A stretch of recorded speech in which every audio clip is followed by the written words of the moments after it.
أما يا أختي الكلام في سيرة الناس ده مفيش أحسن منه، بحس براحة كده ومتعة مش قادرة أوصفلك. اسكتي، مش كلت ودن البت ميار امبارح عمالة يا أختي أنصحها وأفهمها تعمل إيه في حياتها وسايبة حياتي أنا، وفضلت وراها يا أختي لحد أذان الفجر.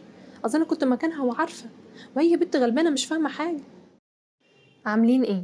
هنتكلم النهاردة مع بعض عن القيمة والشهوة. يلا بينا. الشهوة مش مقتصرة على المعنى اللي احنا فاهمينه بس. الشهوة ممكن تبقى في حب الكلام على الناس، ممكن تبقى في الفضول، عايز أعرف أخبار الناس وبيعملوا إيه. وأي شخص سوي هتبقى بالنسبة له التصرفات دي مؤذية ومش بتعود بنفع ولا على الشخص ولا على غيره. الشهوة متعتها مزيفة، لأن المتعة الحقيقية في القيمة. صحيح الشهوة ممكن تحسسك إحساس حلو، ولكن هي دي اللعبة، هي دي الفكرة أصلا. لكن حلاوته ولا دايمة ولا مشبعة. القيمة إحساس راقي وعالي، بيزيد مش بينقص، ومش بتحتاج تفكر فيه كتير بعد ما تعمله.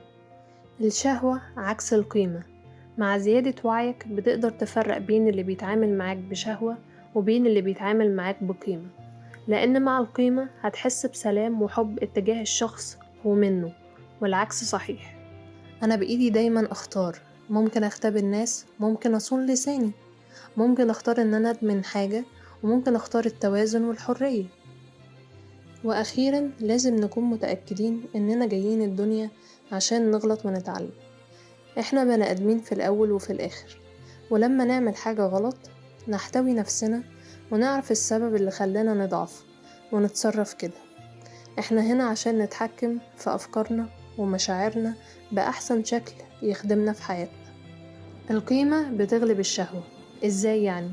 القيمة هي القوة والحالة الأسمى اللي أي شخص يحب يكون عليها.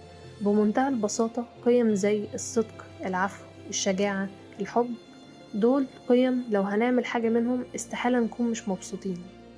القيم بترفعنا، بتقوينا، بتحسسنا بإنسانيتنا، وإن احنا مخلوقين عشان نحس ونعيش كل المشاعر الجميلة دي. طول ما القيمة عالية اعرف إن الشخص ده عنده توازن وتحكم في أفكاره ومشاعره. بمعرفة إيه اللي منعك تحقق القيمة في حياتك هتعرف نقط ضعفك وتبدأ تاخد ناحيتها الخطوات اللازمة.